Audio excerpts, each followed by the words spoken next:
তারপরে চলে গেলাম একটা বড় ওয়াটার পার্কে। আমি এখন একটা বড় পুলেতে রয়েছি 80টা সার্কাস স্ট্রিং রেদের সাথে। Hello sir. এই এদিকে এসো, আমি তোমার সাথে কথা বলতে চাই। ওকে বাজ লাইটিয়ারের মতো লাগছে। এক্সকিউজ মি স্যার, আমরা তাহলে অবশেষে পেলাম। আমি এখন অ্যাকুয়াম্যান, শার্কদের রাজা। আমার প্রথম আদেশ হলো শার্করা ওকে গিয়ে কামড়ে দাও, আমাকে নয়। ঠিক আছে? ও কালকে অ্যাটাক করো। আমি তোমাদের লিডার, কালকে অ্যাটাক করো। তোমাদের কোনো লিডার নেই। এরা কি আমার অক্সিজেনটাকে খুলে নিচ্ছে? ঠিক আছে, এরা আমাকে মাছের খাবার বানিয়ে দেবার আগে আমরা আমাদের ডিনারটা করে নিয়ে একটা ফিউচারিস্টিক রেস্টুরেন্টে গিয়ে। সবাই কেমন আছো? জিমি, তুমি এখানটায় বসো। এটা কি জিমি? আমি জানি না, আমি কোন রেস্টুরেন্টে আমার বন্ধুদের থেকে এতটা দূরে বসে খাবার খাইনি। জেন্টলম্যান, এই লাইফ টাইম এক্সপেরিয়েন্সটা করার জন্য তৈরি হয়ে প্রথম যান। কোর্স শুরু করব। এটা একবারে খেয়ে নিতে হবে। চিয়ার্স।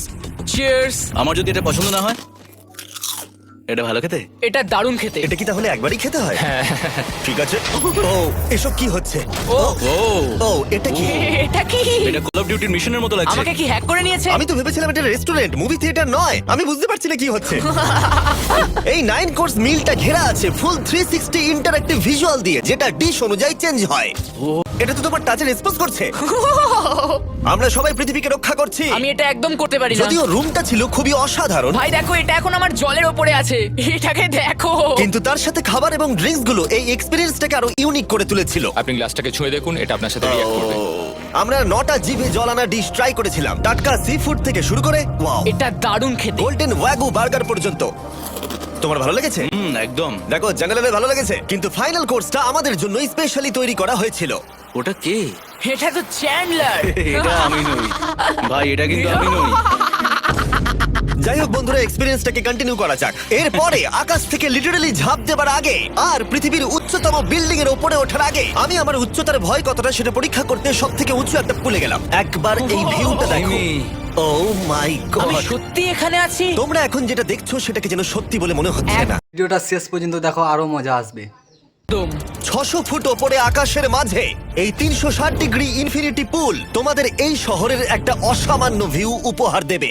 চলে এসো বন্ধুরা। হ্যাঁ, এই তো যাচ্ছি। পিছনে যে আইল্যান্ডটা দেখতে পাচ্ছ সেটা মানুষ বানিয়েছে। এখানে কিন্তু সবকিছুই দারুণ। আমরা এখন এই স্টিক দিয়ে ধার থেকে শট নেব। আরে ভাই, ভিউটা দেখো একবার। এটা দারুণ লাগছে, তাই না? আমরা এখন দুবাইয়ের টপে। ঠিক আছে বন্ধুরা, এবার আমাদের আকাশ থেকে ঝাঁপ দিতে হবে।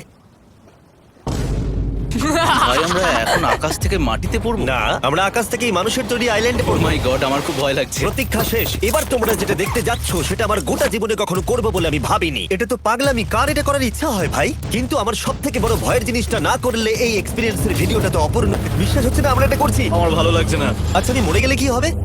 সেটা তো আমি জানি না। ও মাই গড, 10,000 ফুটে এসে গেছি। আমরা অনেক উপরে আছি। আমি তৈরি নই, জিমি, আমি তৈরি নই। চলো যাও। যাও যাও, তুমি আগে যাও। জিমি, আমার ভালো লাগছে না। আমি সিদ্ধান্ত বদলালাম। ও মাই গড, আমরা ঘুরছি। ও মাই গড, আমার ভয় লাগছে। Bye Jimmy. আমি এটা করতে চাই না। ও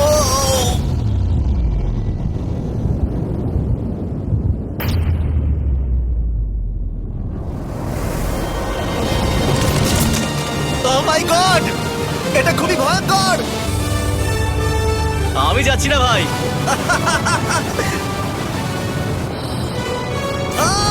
এটা কেমন লাগলো? খুব ভয় পেয়েছি।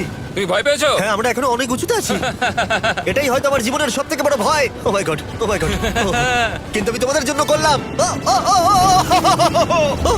ওকে, আমি নেমে পড়েছি, আমি নেমে পড়েছি। চ্যান্ডলার কোথায়? চ্যান্ডলার ঝাঁপ দেয়নি? চ্যান্ডলার কোথায়? চ্যান্ডলার হয় ঝাঁপ দেয়নি, না হলে মাটিতে পাপড় হয়ে গেছে। ও গড, আমি চাই না এটা হোক। সরি জিমি, এটা আমি করব না। যাক, ভালো হয়েছে আমি চ্যান্ডলারকে নিয়ে আসিনি এই ভিডিওর সব থেকে বড় এক্সপিরিয়েন্সটা করতে। তার কারণ হলো আমার পিছনে রয়েছে বুর্জ খলিফা, পৃথিবীর উচ্চতম বিল্ডিং। আর এই এক্সপিরিয়েন্সটা করতে আমি এই বিল্ডিং এর একেবারে টপে যাব। এই 2700 ফিট উঁচু বিল্ডিং এর একেবারে টপে পৌঁছানোর জন্য প্রথমে আমাকে 160 তলা অবধি লিফটে করে যেতে হবে। আর তারপরে যে 900 ফুট আরো বাকি থাকবে সেটা সিঁড়ি দিয়ে ওঠা ছাড়া আমার কাছে আর কোনো উপায় নেই। এটা অনেকটাই উঁচু। উফ, এখনো অনেক সিঁড়ি উঠতে হবে। উফ, আমি বুঝতে পারিনি ওপরে উঠতে গেলে এতটা পরিশ্রম করতে হবে। আমি 1 ঘন্টা ধরে ওপরে উঠবার পরেও এখনো অনেকগুলো সিঁড়ি ওঠা বাকি ছিল। আমি ভাবলাম আমি টপে উঠে গেছি, কিন্তু এখনো এতটা ওঠা বাকি। মনে হচ্ছে যেন শেষই হচ্ছে না। এবার আমার মনে প্রশ্ন আসতে শুরু করলো যে এটা আমি সত্যিই পারবো কিনা। মনে হচ্ছে এটা আমি পারবো না। আচ্ছা, আমরা কাছাকাছি এসেছি। এটাকে তোমরা না ধরতে পারো। এত প্রতিকূলতা সত্ত্বেও আমি নিজেকে বোঝাচ্ছিলাম যে আর কিছুক্ষণের মধ্যেই আমি খুব অল্প সংখ্যক মানুষের মধ্যে একজন হব যারা পৃথিবীর সব থেকে উঁচু বিল্ডিং এর টপে উঠেছে। আমি বুঝে গেছিলাম এখান থেকে ফিরে যাওয়া যাবে না। ঠিক আছে, আর একটু। এই তো, আমি পেরেছি। আমি এখন পৃথিবীর সব থেকে উঁচু বিল্ডিং এর টপে দাঁড়িয়ে আছি। এটা অসাধারণ। বাপরে, কত উঁচুতে আছি। আমার খুব ভয়ও লাগছে। আমার নিচে তাকালে হবে না, শরীর খারাপ হয়ে যেতে পারে। ভয় লাগছে আমার। স্বীকার করছি, ফেস্টিভ্যালের স্বাদ মাটিতে ভালো লাগে, কারণ মাটিতে আমার পড়ে যাবার ভয় থাকে না। আমি উচ্চতায় ভয় পাই। যখনই আমি আমার কোনো ভয়ের সম্মুখীন হয়েছি তখন সেটা আমাকে অনেক কিছু শিখিয়েছে এবং মজাও দিয়েছে। এটা করে আমি খুব খুশি হয়েছি। তোমাদেরকেও বলবো, কমফোর্ট জোনের বাইরে এসো। এমন কিছু করো যেটা তুমি সাধারণত করো না। তাতে তোমরা অনেক কিছু শিখবে আর মজাও পাবে। দেখার জন্য ধন্যবাদ। আশা করবো এই ভিডিওতে আমাদের পরিশ্রম ভিডিওটা কেমন লাগলো অবশ্যই তোমরা কমেন্টে জানিয়ে যাবে।